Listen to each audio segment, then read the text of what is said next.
Hello everyone, আমি সুচেতা। আমার আরও একটা নতুন ব্লগে সবাইকে ওয়েলকাম। এখন বাজে সকাল 6:30। কয়েকদিন আগে অবধি সকাল 6:30টার সময় চারিদিকটা একদম ঘুটঘুটে অন্ধকার থাকতো। দেশে তো শুনছি গরম পড়ে গেছে, ফ্যান চলাও শুরু হয়ে গেছে। দুবাইতে এখনও সেরকম পরিস্থিতি আসেনি। এখনও বিকেল দিকে বা সন্ধ্যের দিকে বাইরে বেরোলে বেশ ঠান্ডা লাগে। চারিদিকে এত হাওয়া দেয়, তখন মনে হয় ফুলহাতা একটা কিছু পরি, নয়তো একটা হালকা পাতলা জ্যাকেট গায়ে দিই।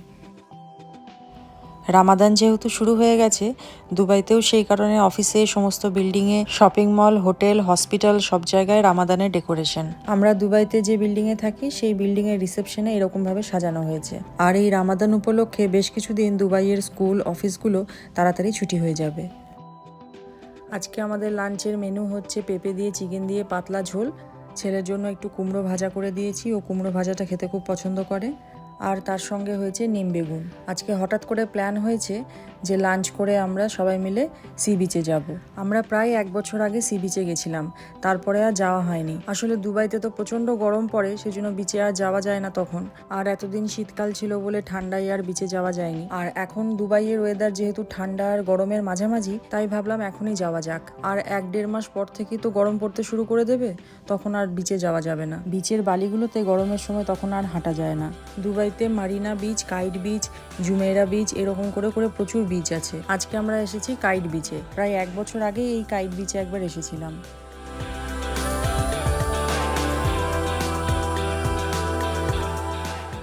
এই দুবাই আসার পর থেকে এই চেয়ারগুলো হচ্ছে আমাদের সঙ্গী। যেখানেই যাই এই চেয়ারগুলোকে আমরা সাথে করে নিয়ে যাই। আর এখন এই চেয়ারগুলো গাড়ির মধ্যেই রাখা থাকে। এখন বিচে বসবো বলে চেয়ারগুলোকে নিয়ে যাচ্ছি।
এখন আমরা যে দিকটায় এসেছি সেই দিকটা একদম ফাঁকা ফাঁকা। অন্য সাইডগুলোতে এত ভিড় থাকে। ওই দিকটাতে অবশ্য ছাতা দেওয়া চেয়ারগুলোও পাওয়া যায় ভাড়া। তার সঙ্গে চেঞ্জিং রুম থাকে, টাওয়েল ভাড়াও পাওয়া যায়। কিন্তু আমরা সাথে করে টাওয়েল, সুইমিং কস্টিউম, এক্সট্রা জামা কাপড় সবই নিয়ে এসেছি। ছেলে তো জলে নামবে বলে একদম ব্যস্ত হয়ে উঠেছে, কিন্তু ও একা নামবে না, ওর সঙ্গে আমাদেরকেও নামতে হবে। আর এত হাওয়া দিচ্ছে চারিদিকে, তার সঙ্গে জলটাও প্রচণ্ড ঠান্ডা। কি করে যে নামবো তাই ভাবছি। তবে হাওয়া দিচ্ছে বলে রোদটা একদমই গায়ে লাগছে না, বরং রোদটা গায়ে পড়ছে বলে ভালো লাগছে। আমরা তিনজনেই একদম লেপে লেপে সানস্ক্রিন লাগিয়ে এসেছি, কারণ সি বিচে এলেই ভীষণ ট্যান পড়ে।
একে হাওয়া দিচ্ছে প্রচণ্ড, তার সঙ্গে জলটা কনকনে ঠান্ডা। আমি আর আজকে নামছি না জলে। ওরা বাবা ছেলে এখন বুঝে করুক কি করবে।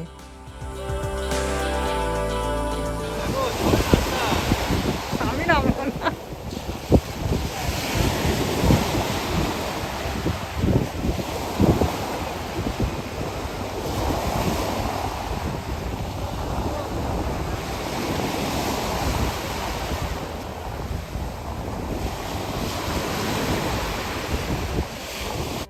এই জল ঠান্ডার কারণে হাজবেন্ডও জলে নামতে চাইছে না, কিন্তু ছেলে তো নাছোড়বান্দা, ও তো নামবেই যেমন করে হোক। চারিদিকে সব সি সার্ফিং করছে, আর হাওয়ার দাপটে ওরাও এক একজন কাজটা ঠিকঠাক করতে পারছে না।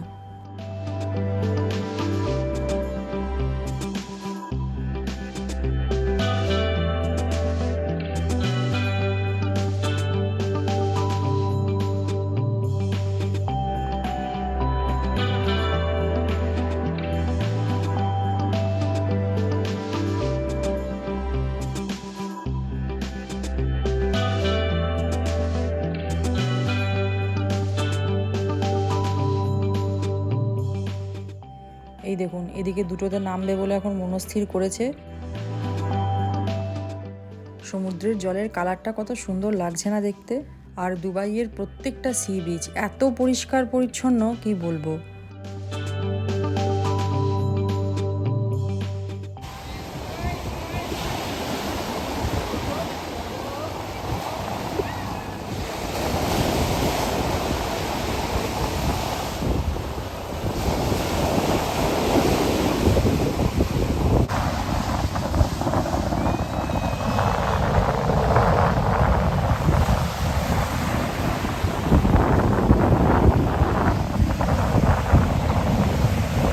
ওই দেখুন, হাওয়ার দাপটে ঠিকঠাক ব্যালেন্স করতে পারছেন না উনি।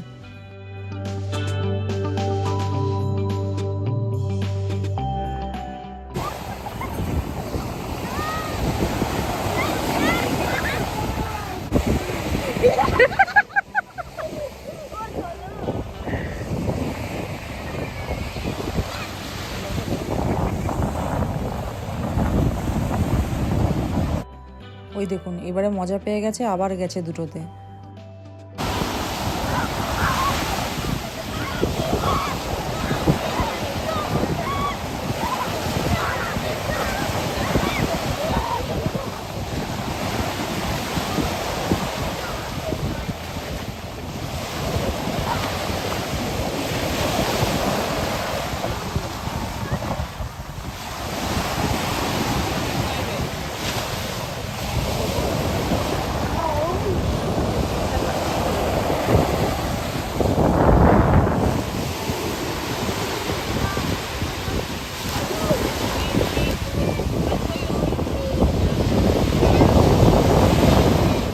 এই দেখুন, হাওয়ার চোটে ব্যালেন্স করতে না পেরে সমুদ্রের জলে পড়ে গেছে।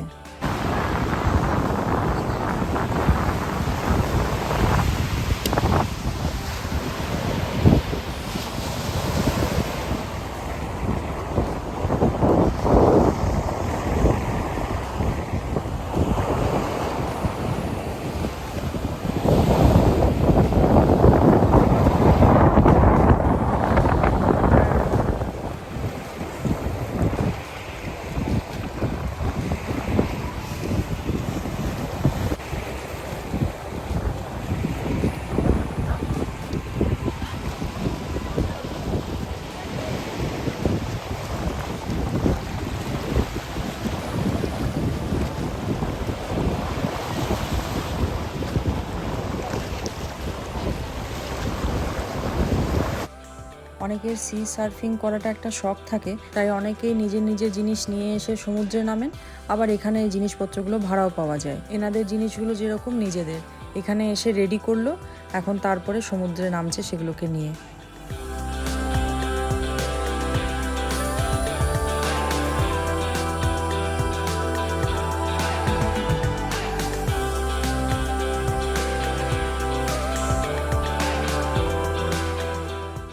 ছেলের সাথে করে ফুটবলটা নিয়ে এসেছিল খেলবে বলে।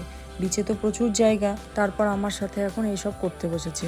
আগে ছোটবেলায় এগুলো আমরা খুব করতাম। লোকে বাড়ি বানাবে বলে রাস্তায় বালি পড়ে থাকতো, আর একবার সেটা দেখতে পেলেই হলো বা একবার খবর পেলেই হলো, দল বেঁধে সবাই মিলে চলে যেতাম, আর সেখানে গিয়ে এরকম পাহাড় বানাতাম আর গুহা বানাতাম। সমুদ্রে নেমেছিল, সেই জামা তো ভিজে গেছে, সেটা পাল্টানো হলো, তারপরে আবার এই জামাটা পরে বসলো। এটাও এখন কি অবস্থা করেছে একবার দেখুন, বালিতে একদম মাখামাখি। আর এইসব জিনিসগুলোতে ওকে আমি বাধাও দিই না, কারণ আমরা ছোটবেলায় অনেক রকম করে খেলা করেছি, অনেক কিছু পেয়েছি। আর এদের তো এখন শুধু মোবাইল আর ভিডিও গেমের যুগ, প্রকৃতির সঙ্গে মিলেমিশে আর খেলা করলো কোথায়। আমি তো ছোটবেলায় কাদামাটি মাখা থেকে শুরু করে বৃষ্টিতে ভেজা এমনকি গাছে ওঠা সবই করেছি, কিন্তু আমার ছেলের সেই সব সুযোগ কখনো হয়নি। তাই এই সব ব্যাপারগুলো যদি ও করতে চায় আমি ওকে একদমই বাধা দিই না, কারণ এই ছোটবেলাগুলো যদি একবার চলে যায়, হারিয়ে যায়, আর জীবনে কোনোদিনও ফিরে আসবে না।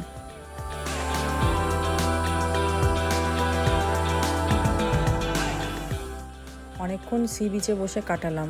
এবার হালকা হালকা ছেলের একটু খিদেও পেয়েছে, আর তার সঙ্গে আমরাও একটু কফি আইসক্রিম যা পাই তাই খাই। তবে এই সি বিচে এলে বসে থেকে থেকেই কীরকম যেন সময়টা পার হয়ে যায়।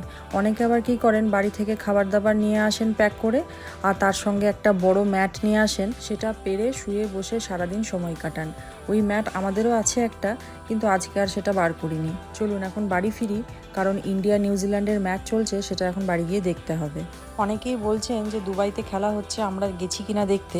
আসলে টিকিট এত এক্সপেন্সিভ, যেগুলো কম টাকার টিকিট সেগুলোই 8,000-9,000 টাকা থেকে শুরু ইন্ডিয়ান কারেন্সিতে। সেগুলো তো হুড়হুড় করে সোল্ড আউট হয়ে যাচ্ছে। তারপর পড়ে রয়েছে যেগুলো, সেগুলো 15,000-20,000 থেকে শুরু। এবার যত ওপরের দিকে উঠবেন তত দাম বেশি, লাখ টাকার উপরে ছাড়িয়ে যাচ্ছে। সেটা কোনো দরকার নেই বাবা, তার চেয়ে আমার এই অনলাইন স্টেডিয়ামই ভালো। এখানে ফ্রিতে চা, কফি, জল, স্ন্যাক্স সবই পাওয়া যাবে, কি বলেন? এই এখন যেমন অর্ডার এসছে হাজবেন্ডের থেকে আর ছেলের থেকে, ফ্রেঞ্চ ফ্রাই আর চিকেন নাগেটস, সেটাই এখন ভাজছি। যাই হোক, আজকের ভিডিওটা এখানেই শেষ করছি। কেমন লাগলো অবশ্যই কমেন্ট করে জানাবেন। ভালো লাগলে ছোট্ট একটা লাইক করে দেবেন। দেখা হবে খুব তাড়াতাড়ি পরের আরেকটা নতুন ব্লগে।